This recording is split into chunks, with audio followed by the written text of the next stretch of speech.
Good morning. It's a great day to be here in Stockton, and we're joined today not just with our governor and our assembly member, but also with almost the entire board of trustees. We have Trustee Luntow, Trustee Vargas, Board President Kathy Garcia, and Trustee Cecilia Mendez, who is here as well. And we're here today to talk about something very important for the city of Stockton, but also for the state of California. And we're talking about our future, and our future being our children, our most precious asset, and what we have to do to invest in them to have world-class 21st century facilities. In California, we pride ourselves on being the Golden State. We pride ourselves on being the site of the resistance. And to do that, we have to make sure that all of our kids are equally prepared to compete in the 21st century economy and to reach their full potential. And that's why we're here in support of Prop 13. The idea is to raise the needed funds from our school systems, from birth to college, so that all our kids go to schools with new books and current books. So all our kids have access to state-of-the-art facilities. And so our kids understand that they are a priority, not from what we say, but by what we do. Now, I'm also excited as Mayor of Stockton because if Prop 13 passes, it gets us one step closer to one day having a public institution of higher learning here in Stockton, either a Cal Poly or a CSU. So I want to thank Assemblymember Eggman for her leadership and her work. I also want to thank the governor. And the last thing I'll say is, as someone who was born and raised literally around the corner, I am resolute in my belief that talent and intellect are universal, but resources and opportunities are not. And Prop 13 allows us to kind of work on and rectify the opportunity gap and ensure that no matter where kids live, whether they live in Marin County or South Stockton, that they're giving the investments in their future in education that will continue to make California a golden state for all. So with that, I introduce you to Assemblymember Susan Eggman. Thank you to Mayor Tubbs, and thank you to everybody who is assembled here today at McKinley School. And I think that's the important message that we want to give out today, that the Golden Dream is for all of Californians. So we're here in South Stockton, and I think it's important to note one of the last big bonds we passed was a park bond. And McKinley Park, just right here, is also going to get a big $8 million facelift to really help improve the neighborhood. But it can't be just enough to have safe places to play if you don't have institutions of learning to help you learn at the same time, to prepare us all to go to that university. That between the governor and the mayor and the school board and all of us working together, we will help bring a CSU or Cal Poly Stockton right here. So when these kids learn, and they'll be able to see from this site almost where the university is, that they also have access to. But first, it also comes into improving schools right here, so we can be able to grow and prosper. But it means, again, the golden dream for all of California, and that's what Prop 13 will do. It's a school bond to invest K through 12, our community colleges, and hopefully for us, that planning part for our next public university. And one of the biggest champions for that has been the governor of this great state of California, who again is not just governor to those who have, but the governor to those everybody who wants a part of the California dream. It's my honor to invite and have here in Stockton our governor, Gavin Newsom. Thank you. Thank you, Senatorwoman. There's an election tomorrow. And if we're going to make it a Super Tuesday, we need you to vote yes on 13. Now, that's going to be easy for the folks at CBS 13 to remember. But for everybody else, we want to encourage you to vote on the only statewide proposition, which in and of itself is remarkable. And trust me, you may never see that again. I can assure you this November there will be a dozen plus statewide initiatives. But this was put on the ballot because we wanted to separate it from the rest, because it deserves to be separated above all of the other clutter that oftentimes ends up on a ballot, because it is so essential, so foundational, so fundamental to the fate and future of the state of California. Prop 13 provides $15 billion to continue the work that has been underway for quite some time to modernize facilities like this and to provide ample opportunities for new facilities all across the state of California to be built. The focus and the prioritization is on health and safety. And I don't need to remind anybody with school-age kids that walk around facilities like this and they see things quite literally taped together. We were down in Southern California a couple days ago, and they had an old fire system like the one you see on the wall where they literally cannot find parts. There is no state facility, no procurement that exists except a thing called eBay. They go online to find parts just to keep their fire safety system. It's not even made up. Here we are, the wealthiest state, wealthiest country God's ever conceived, and we're going online on eBay to keep public safety systems in place. That's what this bond addresses. I know some folks say, well, you know, what about the last bond? Wasn't that solving all those things? No one's suggesting that one bond is going to solve every problem, but that bond is now spoken for. All those dollars are already been set aside or spent. If we don't support Prop 13, that money comes to an end, and there's no additional resource to invest in a school like this. This is a serious question and a serious moment in our state, and that's why we're out here day before election encouraging people to come out and vote for Prop 13. Just briefly, Prop 13 does a number of additional things beyond just public safety and health. And forgive me, I say health because we're all anxious about our own health and more broadly about our own safety, seismic safety being a prioritization of this bond. Equity, and I think the reason, I know one of the reasons I'm so enthusiastic about the leadership here in Stockton is that it's always had an eye around equity. You've got an extraordinary mayor, Mayor Tubbs, whose purpose it is to mind that gap and address issues through the lens, an equity lens. That's what makes this ballot so unique from other ballots that have been placed in front of the voters. The equity component in Prop 13 focuses not on the largest school districts, not on the most resourced school districts that hire the lobbyists and consultants to get the money first, but focuses on need. And that's why Stockton disproportionately, and parts of the valley disproportionately, are going to be the beneficiary of this bond, where in the past, with all due respect, you haven't been. We're going to fix that. We're going to right that wrong. And that's the second reason I think this is such an important bond. We care about lead. Well, we don't just care about lead in this bond. We actually set aside money in this bond to address lead fixtures as a priority. We care as well about career tech. The good old days, we talked about career tech. We set aside $500 million in this bond for career tech.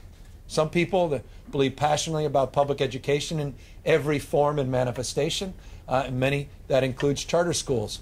We do not discriminate in that respect as well. We broadly support efforts to improve the quality of our public charter schools as well. So this is an inclusive bond. It's very detailed. It's very reform focused, deep auditing and transparency requirements, deep accountability on administrative costs that are capped.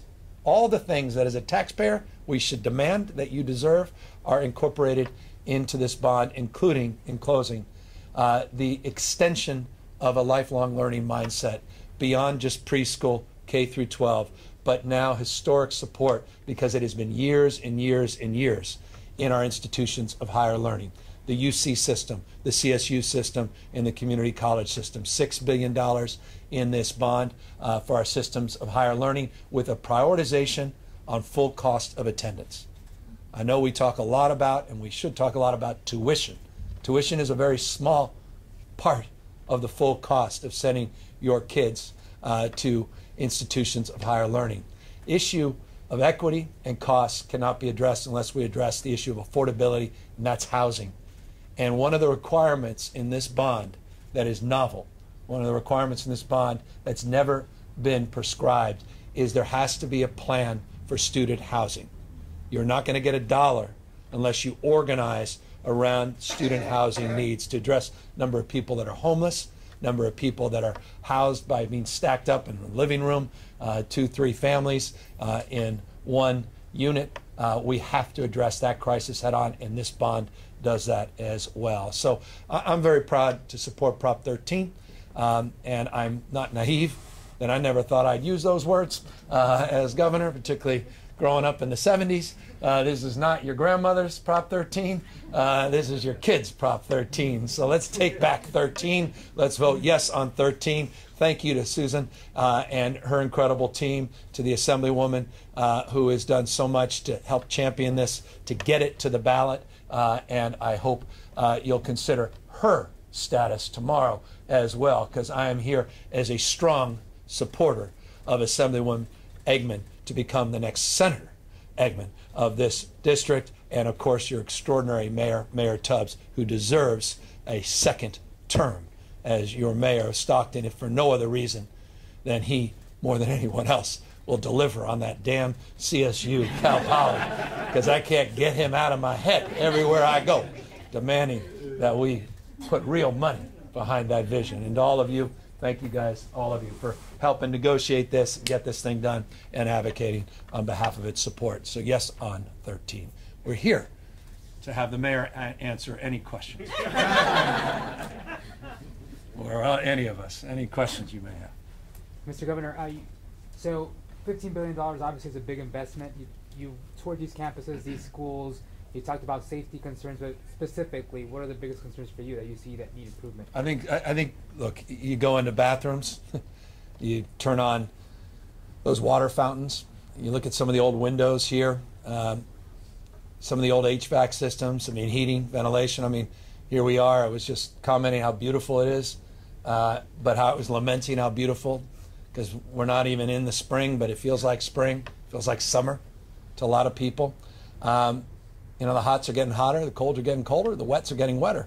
And that means you got to make sure the roofs are fixed. You got to make sure the ceiling is appropriate and the old window frames. You got to make sure that those old cottage cheese ceilings that, let's just be honest, you and I used to jump up and see if we can knock over, make sure that that asbestos is removed or secure, and make sure that you know, these kids, we were just in the preschool here, and they do an amazing job. Thank you to the great work you guys are doing, but we don't give you a lot of tools. You got a preschool separated by a kindergarten by a tarp, and then right there is the janitorial supplies, right in between them. Come on, we're better than that. And that's what this initiative promotes and promises to continue to resolve. Again, I'm not going to say we're out of the woods, but I am saying this is essential to getting us to where we want to go. And forgive me in closing, it's also essential at a time when you're feeling a little disequilibrium in the world we're living in, to anchor that by doing something good tomorrow. No matter what else happens tomorrow, you can do something important and empowering, and that's do the one thing you know improves your property values, the one thing you know improves quality of life, even if you don't have children, reduces criminal justice costs, increases society's abundance, and that's supporting school bonds. It's tried and true. And that's why this was supported by bipartisan legislators. Republicans supported putting on this ballot, not just Democrats. This is an opportunity for this state to come together. That was a long answer. I know you don't want to ask another question. But if you do, as I said, my spokesperson is here. Anybody else? You said Stockton would be benefiting from this. Any other city that you guys think would extremely benefit from this? One of the principles of my support this year, and it was one of the critiques of the last school bond, was we need to focus on rural California. We need to focus on parts of the state that frankly have been under-resourced, under-focused on. I'm here in Stockton for a reason, not only because I appreciate your local leadership and admire their incredible capacity for change, but also because you need the support of the state of California to have your back. This is a demonstrable example of a bond that had you front and center. Didn't consider you in the back end, consider you in the front end to prioritize your schools, candidly, over some of the largest districts in the state that disproportionately have been the focus of previous efforts. This should win overwhelmingly in rural California and in the Central Valley. And with that, we're going to take advantage of silence. Thank you all very much for coming. One last question. Oh, you got more. Do you have any updates on the coronavirus you want to take advantage of? All right. See, I thought I'd escape the corona, because I don't want you to all, edit everything we just did. Now it's about corona. I just got off the phone with the vice president. We had a governor's only phone call, quite literally about 20 minutes ago, right when I got here.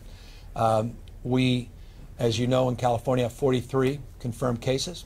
We're the beneficiary of now at least 1,000, not kits, but capacity to test now 1,000 Californians. We just received the kits over the last 48 hours. So we'll be significantly increasing our testing throughout the state of California. Today we opened up what we refer to as our SOC, which is our State Operations Center, as we begin to model this pandemic, not only as it relates to the impacts locally, but statewide, but also model with our partners at the federal level in states large and small across the country. This state is further in front of this than any other state in the country.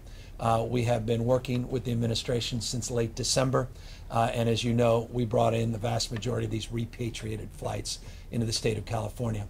CDC, HSS, and others have been working hand in glove with our administration. There's nothing we want that we haven't received from the administration. There's no place for politics, and I continue to be confident in our ability to meet the needs of those that are anxious and meet the needs of those that may potentially become infected. Children, we're in a school, have been remarkably resilient all around the world. And I think that's an important message to send. I have 4 young children. Oldest is 10. Youngest just turned 4 this weekend.